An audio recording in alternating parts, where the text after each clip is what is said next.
போதும்டா நிப்பாத்துடா, குழந்தைக்கு காதுடா கூட அது கத்திரும்டா. அப்படிதான் செல்லம். செல்லம், நான் தான் உன் அப்பா பேசுறேன். ஒரே எனக்கு கேட்டு கேட்டு எனக்கு காதுல இருக்க ரத்தம் வருதுடா, நிப்பாட்டுடா ப்ளீஸ்டா. அடிபாடி இவளே, நான் என் பையன்கிட்ட பேசுறது நீ பண்ண மாட்டேன். ஐயோ கொல்றானே. நீ இந்த பூமிக்கு வந்ததும் அம்மாவை கஷ்டப்படுத்தமா வாடா. மிருதுல வேற என்னதான் வச்சிருக்கா, என்ன சர்ப்ரைஸ் வச்சிருக்கான்னு தெரியாம எனக்கு தலை வலிக்குது. கொஞ்ச நேரம் மூடு. சரி சரி, உன் அம்மா அப்படிதான் கத்துவா, நான் போறேன். மிருதலா, போன மாசம் தான் உனக்கு பட்டு சரி எப்படி கட்டணும்னு சொல்லி கொடுத்தேன். இப்ப ஏன்டி? சாரிடா, எனக்கு சத்தியமா சரி எப்படி கட்டணும்னு மறந்துடுச்சுடா. அதுக்குன்னு திரும்ப கட்டி விட சொல்றியா? புருஷன் தானே, கட்டி விடுடா. கட்டி விடணும்னா என்ன சர்ப்ரைஸ்னு சொல்லி கட்டி விடுறேன். மாமா அதெல்லாம் சொல்ல முடியாது. ஒரு வார்த்தை, இது ஒரு வார்த்தைக்காக கட்டி விடுறேன். என்ன ஃபங்க்ஷனுக்கு கட்டி விடுறியா? அப்படின்னா சில பல வேலைகள் இருக்கு. என்ன சொல்ற? இப்போடா பொறுப்பு, ரொம்ப பேசாம கட்டி விடு. எல்லாம் கவனிச்சுக்கோ, இந்த ஒரு வாட்டி தான் சொல்லுவேன். அதுக்கப்புறம் எனக்கு மண்டையில ஏறலைன்னா மண்டையிலேயே ஒரு 2 தட்டு தட்டுவேன். தட்டுவேன் கையை நான் புளியாக பச்சிக்கிட்டு இருக்குமா, பதிலுக்கு நானும் தட்டுவேன். சீக்கிரம். போலீஸ் கிட்ட பேசுறேன்னு மறந்துட்டு பேசாத, அதுவும் டிஎஸ்பி.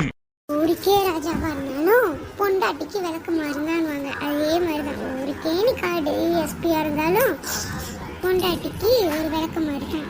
இந்த போது நல்லா ஆரம்பிக்கிற, முடிக்கும் போது கேவலப்படுத்தி முடிக்கிற. சரி இடு, பிளவுஸ போடு. அதான் போட்டோங்க.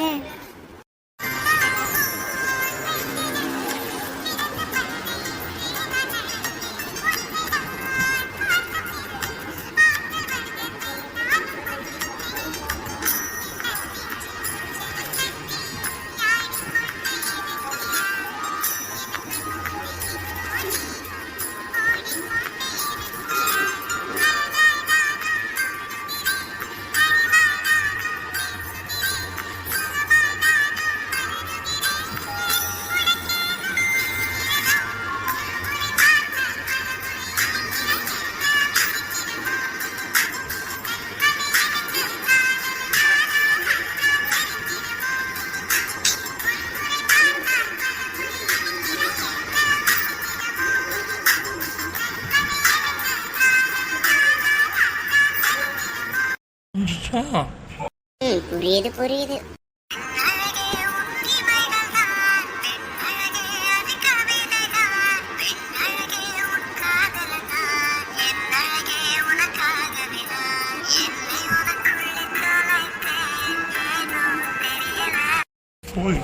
நான் கட்டி விட்டதுனாலயே இன்னைக்கு இவ்வளவு அழகா தெரியற. அழகா தெரியல. பட் ஆனா இப்ப நான் சரி கட்டி விட்டல, இன்னும் கொஞ்சம் அழகா இருக்க மாதிரி இருக்கு. இப்படி இருக்க இப்படி இருக்கேன். எனக்கு குங்குமம் வச்சா நல்லா இருக்காது, ஆனா நீ விபூதி வச்சா நல்லா இருக்கும்ல, நீ வைக்கல.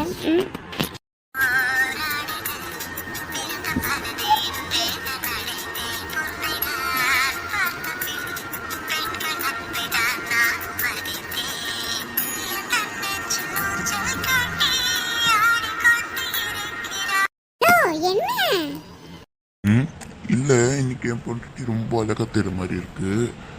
சோ விடு ப்ளீஸ். நான் விடவா? என்ன பண்ண போற? ஒரே ஒரு லிப்லோ கடிச்சுவா. முடியாது, கலந்து போறேன்னு இன்ஃபார்ம் தான் பண்ணேன்.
வலிக்குது.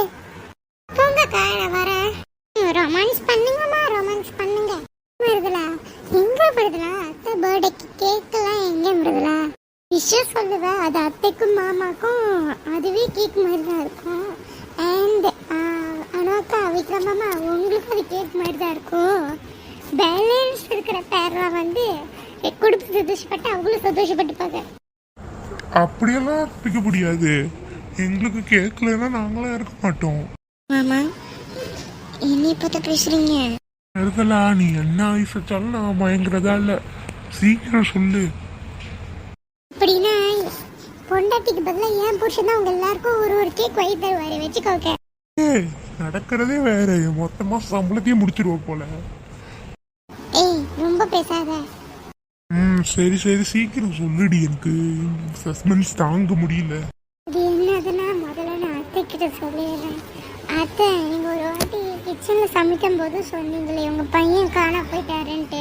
நீ மருதலா மண்டியில் ஏதாச்சும் இருக்கா? கொஞ்ச நேரம் மூடு. நான் சொல்ல வர விஷயத்த கேட்காம நீ ஏதாச்சும் இமேஜினேஷன் படிக்காத. ஏமா இப்ப அதை பத்தி பேசுற? உங்க பையன் கிடைச்சிட்டாரு அத்தை. என்ன சொல்ற? உண்மையாவா? ஆமா அக்கா, இது நான் போன மாசமே கண்டுபிடிச்சிட்டேன். பட் அத்தையோட பர்த்டே அன்னைக்கு சர்ப்ரைஸ் கொடுக்கலாமேன்னு தான். சரி அண்ணா வாங்க.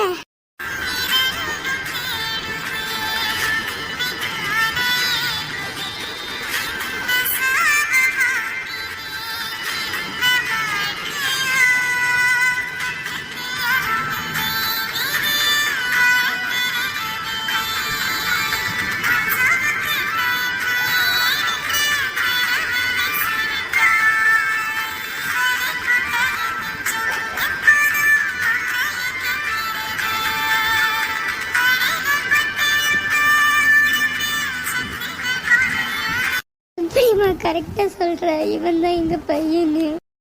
நாங்க வந்து என்ன பண்ணோம்னா நாங்களா புரியல. எத்தனை பேர் இதை பண்ணீங்க? ராமுக்கு இந்த விஷயம் தெரியும்.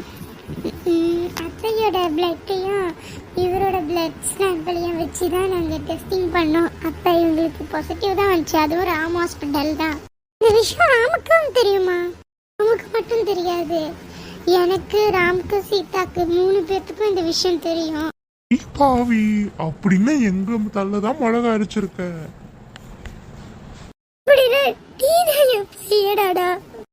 உங்க பாசமடை அப்புறமா வச்சுக்கோங்க. இன்னொரு விஷயம் தான், என்னது அனு அக்காக்கும் விக்ரம் மாமாக்கும்ல, சீக்கிரமா அந்த விஷயத்த சொல்லி முடிச்சிடுறேன். இவ்வளவு நாள் சப்ஸ்கிரைபர்ஸ் ஆவலா வெயிட் பண்ண தருணம் அம்மாவும் பிள்ளையும் ஒன்று சேர்ந்துட்டாங்க. இப்ப அடுத்த தருணத்தை பார்க்கணும்ல, வாங்க. அனு அக்கா, நீங்க இறந்து போனதா நினைச்ச குழந்தை உயிரோட தான் இருக்கு. உண்மையாவே உயிரோட தான் இருக்காளா? குழந்தை வேற யாரும் இல்லை, கலைக்குட்டி தான்.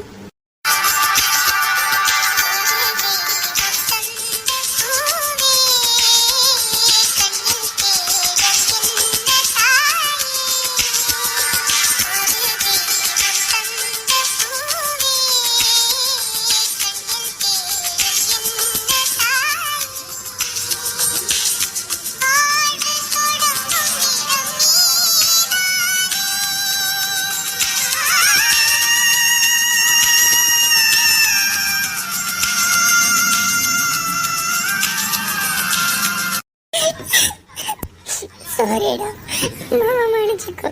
அவங்க நீ எழுதுன்னு சொன்ன நானும் நம்பிட்டேன்டா.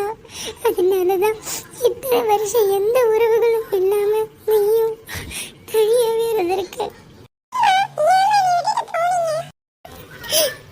அம்மா மன்னிச்சுக்கோடா.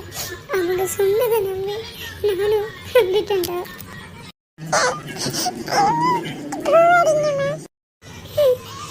சரி, கலை நான் இங்கே இருக்கக்கூடாது. கலை உன்னோட அம்மா அப்பா கூட சேர்க்கணுன்னு தான் இருந்தேன். அப்படியே நான் உன் அம்மா அப்பா கூட சேர்த்துட்டேன்.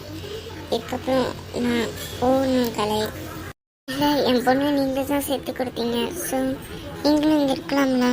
உங்கள் ஹஸ்பண்ட்டை நான் என்ன பேசலை. இல்லை பரவாயில்ல, நான் போகிறேன். ஹஸ்பண்டுக்கு பயப்படுறீங்கன்னு தெரியுது.